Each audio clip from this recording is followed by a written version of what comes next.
Hello everyone! Welcome back to my channel, Lulaglo. Sana ay nasa mabuti tayong kalagayan at ligtas sa anuman masamang kapahamakan.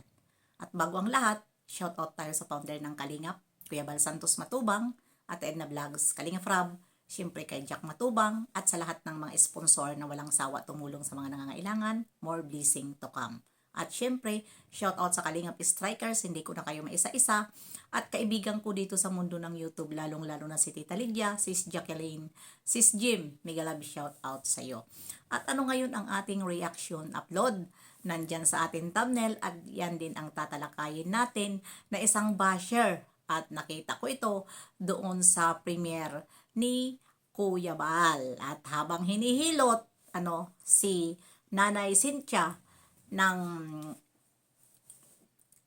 kasama ni Berador, ayun, hindi ko nakatingin naman ako at bakit hindi ko yun kilala, hinihilot dahil nga ayun nga masakit ang likod, ay may basher na hindi ko nagustuhan ang kanyang sinabi. At ayan, alam nyo naman, ang lulaglo nyo pagdating sa basher, mabilis po ito mag-screenshot. Kahit hindi ako nagpapakita sa lahat ng mga sinusuportahan ko, naka-BG po ako. At ayan, na-screenshot natin itong tanga-tanga na basher. At babasahin ko para kayo na ang humusga kung tama ba itong kanyang sinabi dito sa kay sa mama ni Carla. Maglagay muna tayo. Alam nyo naman ang lula ay ganun talaga, Yun. Ang sabi niya dito, ito si Cross, Cross ang kanyang pangalan. Ang sabi po niya dito, magtrabaho ka para mawala sakit. At saka di naman siya nagtrabaho. Si Carla naman. Ayun po ang sabi dito ni Cross habang hinihilot si Nanay Cynthia. Ito lang po ang masasabi ko. Cross, isa ka bang tanga-tanga o basher ka lang na inggitera? Alam mo, ang may bukol sa didi, hindi po yun basta-basta. Si Nanay Cynthia na nga ang nagsabi na nahihiya na siya na tuwing punta doon ni Kuya Bal ay may sakit siya. Isipin mo na lang yung sinabi, pero ano ang magagawa niya? Dahil may sakit naman talaga siya. At ito ay hindi naman ito talaga sakit na kunyari nagsasakit-sakitan lang siya. Dahil alam natin na may sakit siya sa kanyang didi. Yung bukol. Ngayon, kapag tayo may ganyan, alam po natin, masakit ang likod, marami ang nararamdaman, intindihin po natin na sana ay bumalik sa'yo na lang, na wala kang kwenta, dahil basher ka naman, sana bumalik sa'yo ang sakit na yan. At bakit mo sinasabihan na magtrabaho? Ano ang akala mo? Nagtatrabaho siya sa loob ng bahay nila. Dahil responsibilidad niya, dahil nanay siya. Diba? Pero kung patrabahuin mo siya sa labas, wala ka na doon. Dahil may asawa po siya na masipag. Si Tatay Alan. Huwag mong problemahin. At paano mo nasabi na si Carla ang nagtatrabaho? Sabi mo, di naman siya nagtrabaho. Si Carla naman. For your information, walang trabaho si Carla. Si Carla po, nag-aaral. Sa bagay, yun siguro ang sinasabi mo sa Bilbit, kasi mayroon naman talaga sila dyan kita. Hindi naman talaga sila dyan pinipre ni Kalingap Rab. Diba? Yan siguro ang sinasabi mo. Tapos sasabihin mo, walang trabaho kaya nagkakasakit. Huwag ganun. Hindi lang basta-basta ang may sakit. Hindi mo nararamdaman dahil wala kang sakit. Kaya yan si Nanay Cynthia ay madalas yan mayroon mararamdaman talaga hanggat hindi pa nagagamot ang kanyang problema. Kung gets mo. Huwag kang basta-basta mambas. May sakit na nga, ibabas mo pa. Dapat hindi ka na lang pumasok doon sa premier ni Kuya Bal. Kung yun lang naman ang inyong i-comment na mga walang kwenta. Di ba? Hindi kayo nahihiya niyan? May sakit ang tao. Nakita naman kung arte. Di ba? Nagpahilot talaga siya. Dahil gusto niya mahilot ang kanyang likod. Totoo naman talaga yung sinabi doon sa manghihilot. Kung frozen man yan, frozen shoulder ba yun na sinasabi, ay kailangan talaga galawin yan. Dahil once na hindi yan magalaw, hilutin, lalo yan masakit. Pero pag ginagalaw yan, ay hindi yan masakit. Dahil ako po ay nagka-frozen na din ako. Nagka-frozen na kailangan mo i-exercise ang kamay mo. Dahil once na hindi mo igalaw, yun, lalong lalala ang ganyan. Pero ewan ko lang kung yun ay talagang tinatawag nila na shoulder frozen ba yun? Ay, kung natural lang, mawawala yan within 3 months or 6 months. Kung hindi mo i-ignore na i-exercise mo siya. Pero kung yun ay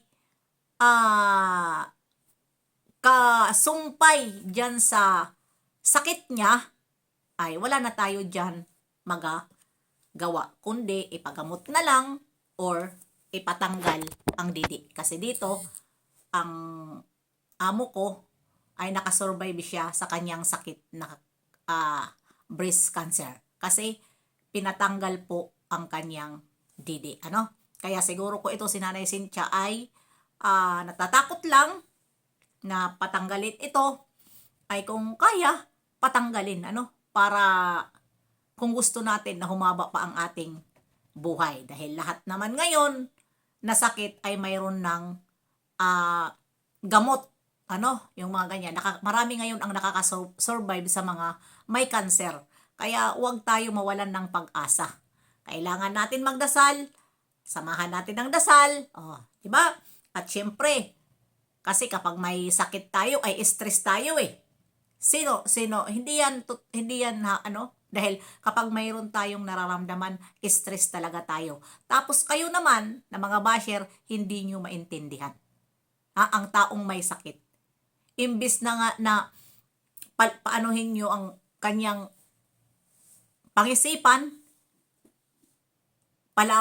tawag dito yung maging masaya ang pangisipan, i-insert pa kayo na mga basher. Kasi ang gusto nyo kasi, makasakit kayo ng tao sa sobrang inggit nyo.